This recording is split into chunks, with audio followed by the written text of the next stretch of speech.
it is 3:30, so I guess I'll start out. First of all, I really want to thank Vince and Craig and the philosophy department in general for organizing this sort of thread, a mini-series within the already great series of philosophy dialogues. I assume a lot of the people here come to philosophy dialogues fairly regularly, or if you see events that you're really interested in, but the dialogue series is just a wonderful thing to have here, and I'm just so happy to be participating. I gave a talk in the series a few years ago. It's been too long, so I'm glad to be back, and I'm really, really happy that Craig invited me. And I'm really excited to have this series start, because there's so many people in our department, in our college, in the humanities in general, but then of course in the social sciences and elsewhere, who are publishing really neat stuff.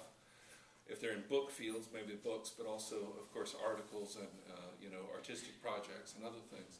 And so I'm really excited to see more of the kind of Texas State community being aware of that. Like you find very knowledgeable people sort of surprised, like, oh, you published a book, and it's like, yes, lots of us are. Let's sort of celebrate that.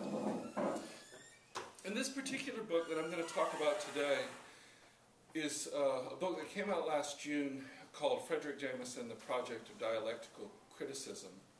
And it's an introductory study of Fredric Jameson's career, his work. Jameson was an undergraduate professor of mine, and it's one of, like, the opening gambit of my preface to the book, or the introduction, I guess, is talking a little bit about Jameson in the classroom as a way to get into it. But one of the things I talk about throughout the book is the degree to which Jameson, who is sometimes notoriously difficult, is nevertheless sort of acting as a teacher very much of the time. And indeed, he has now legions of former students, many of them, of course, with their own students over the years. And I think that for his sort of purported difficulty, I'm not going to get into that argument today, because I realize that in making the claim that Jameson isn't difficult, I meet with irresistible resistance. Just to say, his difficulty should not be an impediment to reading him, any more than, say, reading Ulysses. That's a difficult book too, but you should read it. Go read your Joyce. I think Dean Hennessy will be teaching Ulysses again this year, right? So, and it's absolutely worth reading, even though it's going to be kind of tough sledding at times. Actually, it's funny I mentioned Ulysses, because one of my, I sort of casually mentioned and don't follow up on it, it's kind of an essay I imagine I want to write one day. I think that part of Jameson's difficulty at the sentence level is because I believe he's really influenced by Faulkner. And he's acknowledged that influence, but he's never actually written anything on Faulkner directly. And so I refer to his sentences as Faulknerian, in sort of long lines you see in Absalom, Absalom, or something like that. But that's an essay for, I hope to write one day. I'm not sufficiently familiar with Faulkner criticism to really make a go of it, but I still think that the influence of literary modernism, more than just philosophical density and other things, is part of the story. Also, I want to acknowledge that as talking about this as a student of Jameson in the broad sense, as well as having sat in his classroom 25 years ago now, that I saw this project as itself pedagogical. And I'm not sure how useful the book would be to somebody not familiar with Jameson at all, but I hope it would be really useful to somebody already reading Jameson, and sort of as not so much a Cliff Notes version of Jameson as a sort of guidebook, a tourist guide as you're going through it yourself. That's what I hoped the book would be somewhat like. And I dedicated the book, I've just mentioned, because there is a sort of connection here, I dedicated the book to my old advisor when I was a philosophy major. Jameson is part of the reason I made the jump from philosophy to lit, so we blame him for losing me, Greg. But part of the reason was through Jameson, but part of my exposure to Jameson's work, as opposed to just him as a teacher, was through my philosophy advisor, my undergraduate advisor, the late Rick Roderick, who was also Craig Hanks's dissertation advisor, and just a wonderful, wonderful teacher. And so you'll notice in my book I dedicated to Rick, who was himself a Texan and a proud Texo-Marxist, in fact, and just a wonderful philosophy teacher. All right, so now I'm officially beginning. That's my preamble. This talk is kind of cobbled together from parts of the book. It's not actually reading from the book directly, because that may be a failing of mine as a writer, but I couldn't find any segment of the book that would itself make a good 30-minute talk. I'm a little too wordy, I think. All right, so Jameson's birthday is in April, so he's about to turn 81, but I can still say this. At age 80, Fredric Jameson is certainly not slowing down. Just as I was finishing my study in October 2013, Jameson published The Antinomies of Realism, which, depending on how you count them, is his 21st book, and which has recently been awarded the Truman Capote Award for Literary Criticism from the Iowa Writers' Workshop. His next book, The Ancients and the Postmoderns, which I think is a collection of essays, some of which are previously published, but I'm not sure if all of them are, will be coming out in April. So there's a 22nd book, again, depending sort of on how you count them. And he's announced in an interview 2 other forthcoming works, one on allegory and one on myth, which are to complete the 6-volume announced Poetics of Social Forms project that he announced back in the 80s, and that he said the postmodernism book was the anti-penultimate part of the third. Yes. So, again, the postmodernism book, 1991, so already 25 years have passed since that teaser for this project. I'm assuming, by the way, just given the way he announced it, that myth will go back to classical stuff. The medieval, the allegory book, I think, is going to deal with some medieval texts. He's suggested realism is mostly 19th century texts. Then he has, of course, a book, The Singular Modernity, on modernism, postmodernism book, and then the future, archaeologies of the future. So we have myth, allegory, realism. He skipped romanticism, so maybe romanticism will come in with the allegory too, I'm not sure. Modernism, postmodernism, and the future, beyond postmodernism, and that seems to be the Poetics of Social Forms project. All right, let's see, I got to get through this first paragraph. This circuitousness is part of the dialectical process. All right, over more than 5 decades, Jameson has consistently demonstrated the power of dialectical criticism in making sense not only of this or that cultural text, but of the world system itself and our situation in it. The fitful contemplation of the world system, that's a phrase he uses sometimes, the world system being the untranscendable horizon of thought in our time, becomes a necessary precondition for the possibility of thinking otherwise, an activity closely associated with the speculative vocations of literature and philosophy. Jameson remains a leading literary and cultural critic in the world today, a status symbolically registered in his receipt of the Modern Language Association's prestigious Lifetime Achievement Award, and of the Holberg International Memorial Prize, which is something of a Nobel Prize for philosophy, criticism, law, and theology, and whose recent winners have included Julia Kristeva, Jürgen Habermas, Ronald Dworkin, Ian Hacking, and Bruno Latour, a few others also. Additionally, Jameson is the world's most prominent Marxist critic, one whose writings have kept alive that tradition of thought, a tradition that has been thought by a number of people in the post-Cold War era to be moribund or no longer relevant. Jameson's work has reinvigorated Marxism by connecting its lessons to the cultural sphere, broadly imagined, and to the exigencies of theory in an era of globalization. What is more, and this is something I kind of highlight in my book more than some of the other books on Jameson, I think, have, Jameson has been one of the most important literary thinkers in an era when literature, literary criticism, and literary theory, properly speaking, have been viewed by many as passé or irrelevant, whether in the face of new media or technology, or in contrast to the other apparently pragmatic or utilitarian fields of study. This stance, I will argue, is actually more useful than generally acknowledged, and so you could make a case for the utilitarianism of being a literary critic. And actually, I argue, Jameson, of course, is very famous for a lot of his work on film and on other media, so I should say that I view his work, even when he goes into those areas and those other fields, as very much a literary critic reading those texts. That may not be something everyone would agree with.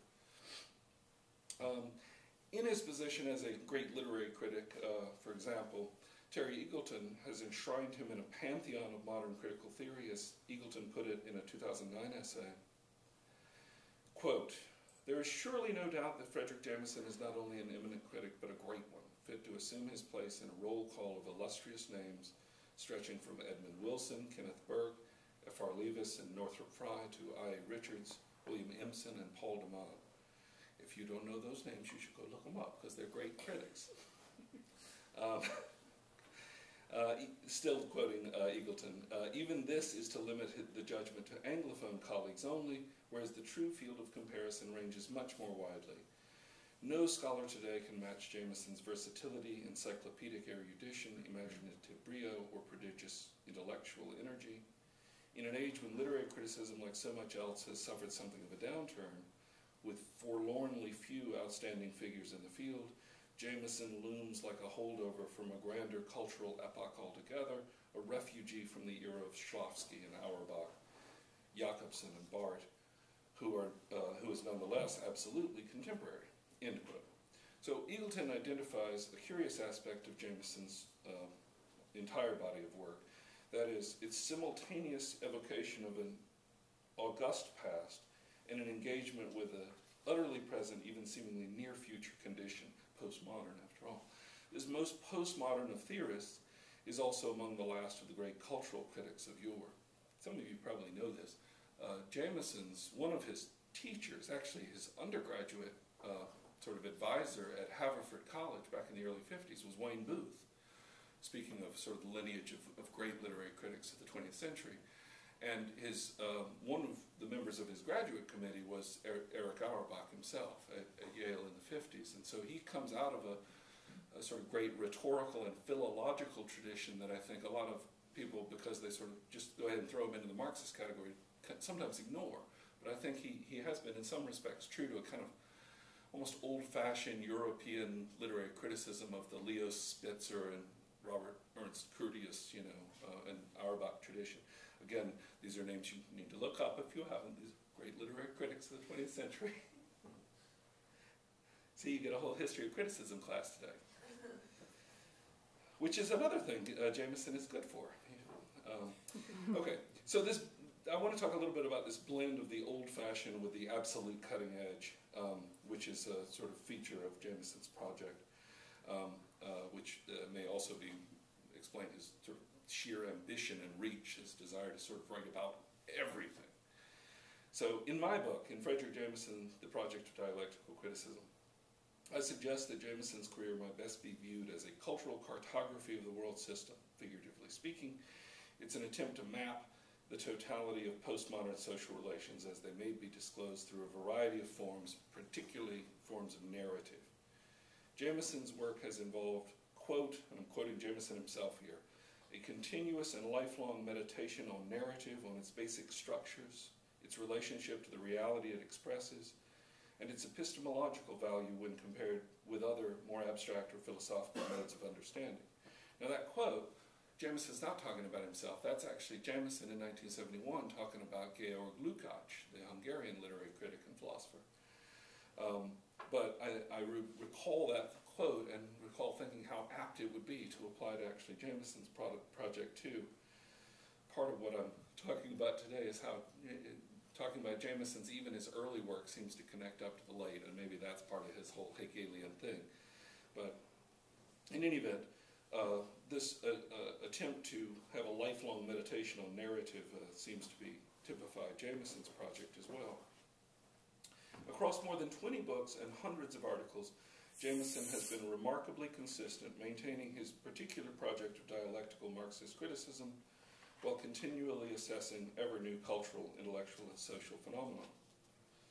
Jameson has found himself near the center of the most current critical and cultural controversies of the day, moving with remarkable agility through the conceptual thickets of existentialism, structuralism, post-structuralism, postmodernism, and globalization, to name a few abstractions. Jameson's earliest writings on Sartre, and Jameson's first book, which was based on his dissertation, pretty much, as I understand it, reprinted his dissertation, came out in 1961, Sartre, The Origins of a Style. Jameson's earliest writings on Sartre took the temperature of France's leading intellectual at just the moment when existentialism would become a dominant force in American literature and philosophy. During the 60s and culminating in his monumental 1971 opus, Marxism and Form, Jameson was among the first in the United States to write about such thinkers as Adorno, Benjamin, Bloch, and Lukács, before many of their works had been translated into English. As a Sartre scholar so attuned to 20th century European thought, Jameson was ideally positioned to recognize and respond to the explosion of criticism in philosophy, what came to be known simply as theory, in the late 60s, and books like The Prison House of Language, 1972, Fables of Aggression, 1979, and The Political Unconscious, 1981, deftly articulated the linguistic turn in literature and philosophy, as well as concepts of Deleuzian desire, Lyotardian libidinal economy, plus national allegory, problems of interpretation, social symbolism, and the dialectic of ideology and utopia. Jameson's essays of the 1970s and early 80s, including many assembled in The Ideologies of Theory, title of the book, 1988, republished and expanded with 13 new essays in 2007 under that title, The Ideologies of Theory, gave insight into the ostensibly strange and new ideas associated with structuralism, post-structuralism, French psychoanalysis, semiotics, and critical theory. And fearlessly and unexpectedly, wading into the troubled waters of the postmodernism debates of the early to mid-80s, Jameson immediately became the central theorist of this notoriously decentered cultural phenomenon. And his books and essays of this era address the postmodern in art, architecture, cinema, literature, philosophy, politics, social theory, and urban studies, just to name a few areas. By the early 90s, Jameson had become an unavoidable theorist and critic for anyone engaged in these sorts of cultural studies, grounding the seemingly groundless postmodernism in the material conditions of a post-colonial and post-Cold War epoch of globalization, as well as in the economics of post-industrial capital and financialization. Jameson redefined the millennial moment, the ramped-up war on terror, and the pervasive uncertainty attendant to the present conjuncture, which he considered in his, quote, essay on the ontology of the present, which is the subtitle to A Singular Modernity, 2001. This moment called for new ways of imagining both the past and the future, as Jameson nicely indicates in the title of his analysis, The Utopian Impulse, Archaeologies of the Future, while also opening up space for renewed attention to such putatively passé subjects as modernism, the dialectic itself, Hegel and Marx, and perhaps revisionary approaches to realism, allegory, and myth, as I say, sort of pointing towards the trajectory of his recent and forthcoming work. Now, as this ridiculously condensed précis of his career demonstrates, I just summarized for you 50 years of work and 20 books. So ridiculous. Of his career demonstrates, Jameson has always found himself near the center of the most current, even au courant, cultural and critical controversies. Yet throughout all these interventions, Jameson has been among the most resolutely traditional Marxist theorists and critics. Eagleton once called him, this is an earlier essay, 1980 or so, 81, and it's not necessarily a positive thing he means to say, but Eagleton once referred to him as, quote, a shamelessly unreconstructed Hegelian Marxist, for whom, after all the Derridian dust has settled and schizoid babble has subsided, History and Class Consciousness, Lukács's book, remains the definitive text. And I think Eagleton meant that as sort of an insult. But not 100% of an insult, but just like, what an old-fashioned guy to still be reading this 1922 book, History and Class Consciousness, by the, discredited Stalinist Lukács, right? Lukács is a name you should also know, even though he's a discredited very brilliant critic. Eagleton was alluding to the fact that when faced with a virulent, seemingly virulent anti-Hegelianism from both the left and the right, Jameson consistently embraced both Hegel and the dialectic, going so far as to reinterpret contemporary theory and practice as merely so many instances of the dialectical unity of opposites, thereby absorbing any errant positions in his overall system.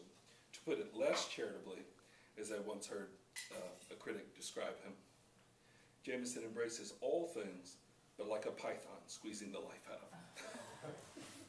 And I guess consuming them and incorporating them into your own pythonic system.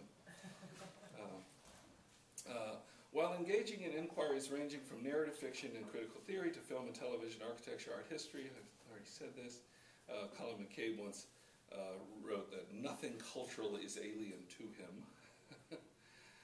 Jameson has held that Marxism is not just the best, but in his view, the only theoretical and critical practice capable of adequately comprehending the narratives by which dialectical criticism analyzes and evaluates the cultural landscape with an almost up-to-the-minute calibration, while also situating these interventions in a consistent yet flexible and complex system through which may be glimpsed that totality that ultimately gives meaning to each discrete element within it.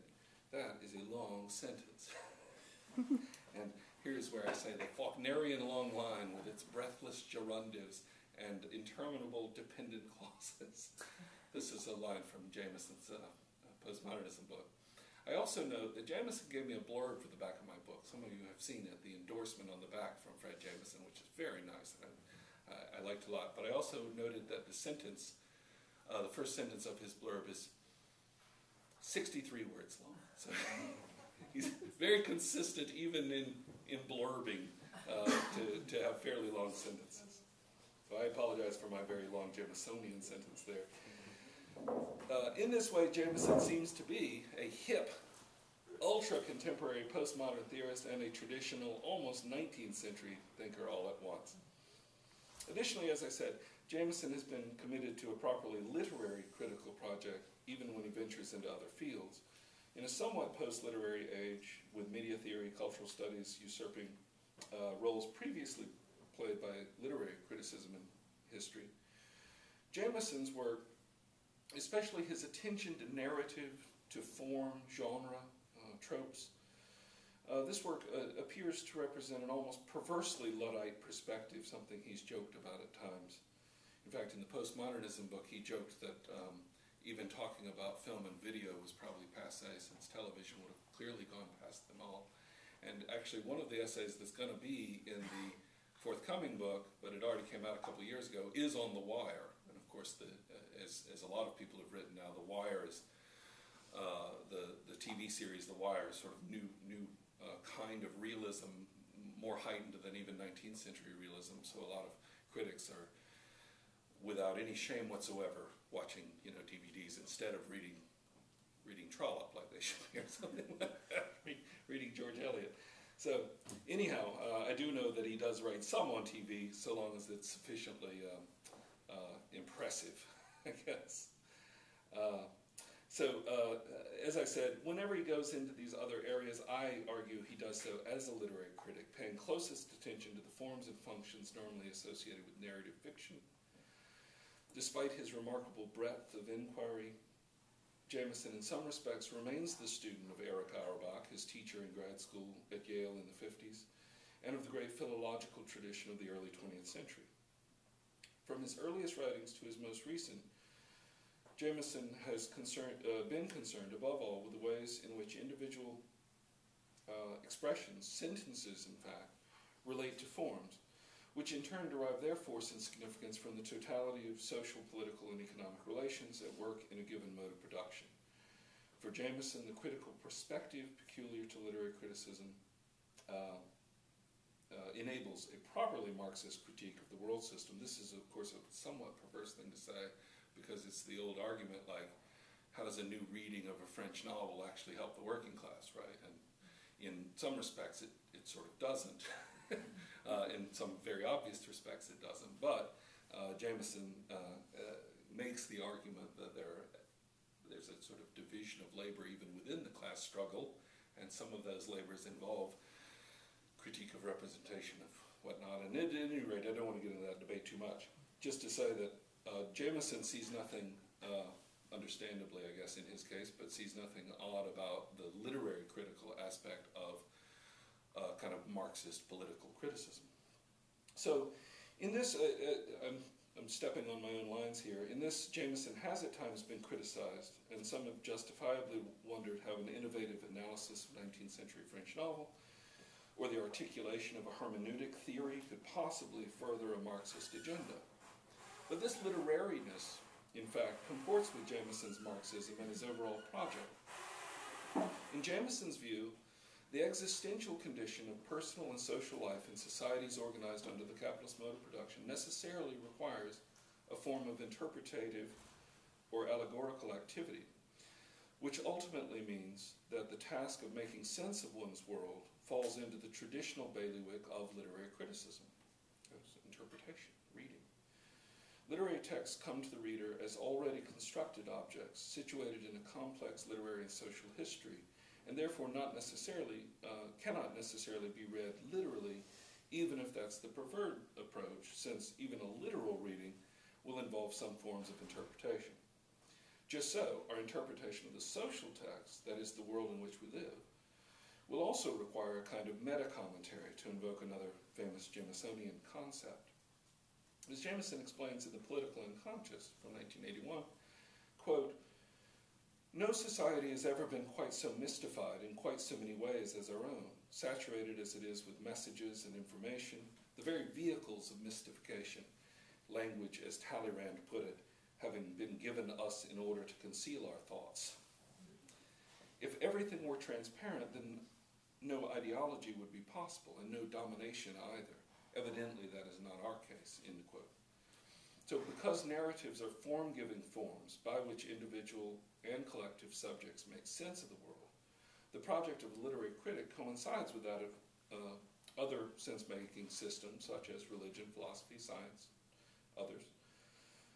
Yet in Jameson's own dialectical criticism, the literary critic is professionally attuned to the presumption of mystification, or to put it differently, to the need for interpretation in advance, in a way that some of those disciplines might not be.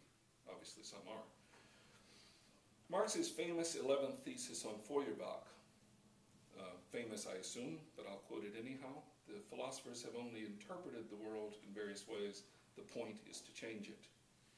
This famous 11th thesis on Feuerbach is a well-taken caveat to those who would rest easy in merely reading the present without adequately striving to understand the past, or to project alternative visions for the future. However, none knew better than Marx the value of critique, which necessarily involves analysis, interpretation, and evaluation. Indeed, even before his theses on Feuerbach, and decades before he refused to provide recipes for the cook shops of the future, which is his response to critics of Capital Volume 1 for not laying out the blueprints for what a post-capitalist society would look like. He says somewhat snarkily, "It's not our job to provide recipes for the cook shops of the future." But even well before that, 1843 in fact, Marx explained to Arnold Ruge that, quote, "Constructing the future and settling everything for all times are not our affair. Rather, it is all the more clear what we have to do, what we have to accomplish at present. I am referring to the ruthless criticism of all that exists. Ruthless both in the sense of not being afraid of the result it arrives at, and in the sense of being just as little afraid of the conflict with the powers that be," end quote. Within the cultural sphere, broadly conceived, this ruthless criticism has been and is the ongoing project of Jameson's career. Jameson's utopianism is directly tied to this literary critical project, in which he famously referred, in what he famously referred to as, and this is the conclusion of Political Unconscious, the dialectic of utopian ideology. Since any future-oriented utopian project must necessarily confront the mystified or reified social relations of the present.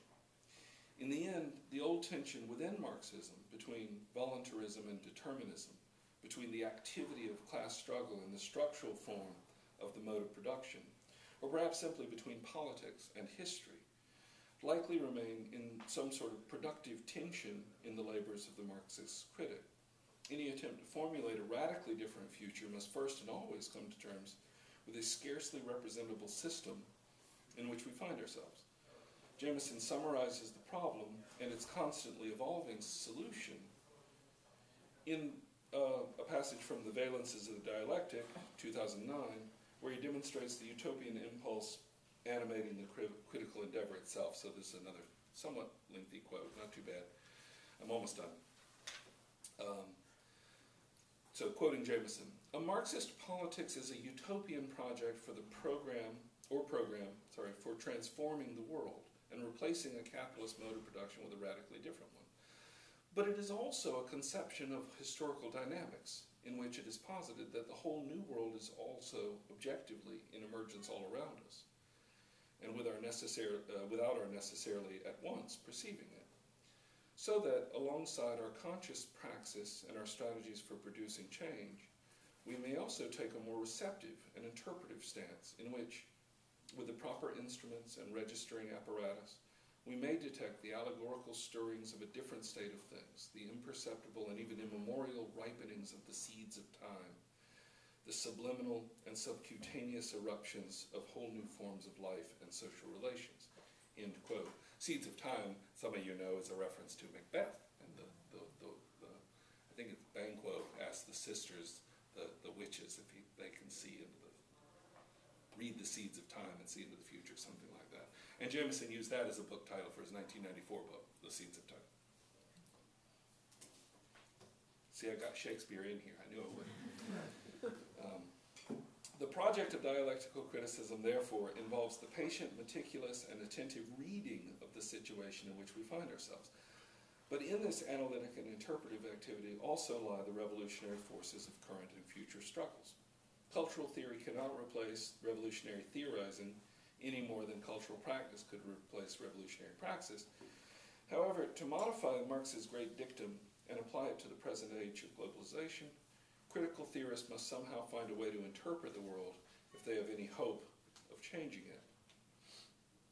Reading Jameson's multifaceted criticism will not amount to a satisfactorily utopian political practice in its own right, but it may well allow us to gain some new understanding of the world system, to apprehend our present situation in such a way as to determine the indistinct but nevertheless real signs of radically different forms emerging at the edges or in the seams of its shifting spaces.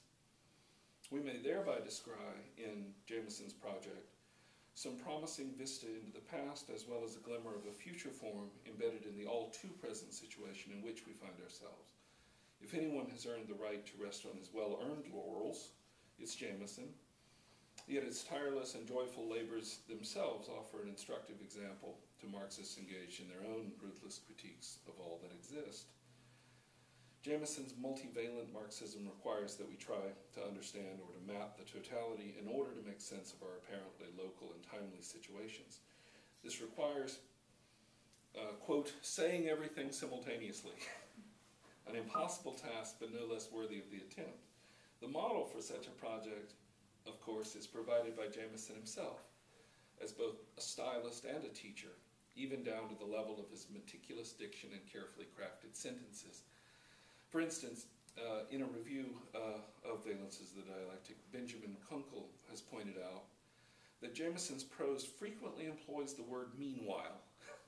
Quote, this is Benjamin Kunkel being quoted, he used the word meanwhile, quote, "A favorite Jamesonian transition as if everything was present in his mind at once, and it was only the unfortunate sequential nature of language that forced him to spell out, sentence by sentence and essay by essay, an apprehension of the contemporary world that was simultaneous and total," end quote.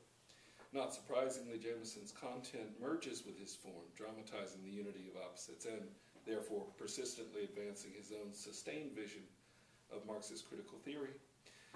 Merely reading Jameson, then, is already an education in the project of dialectical criticism. My book is intended to supplement that, and I hope aid in the effort, but then there's no substitute for reading Jameson on one's own.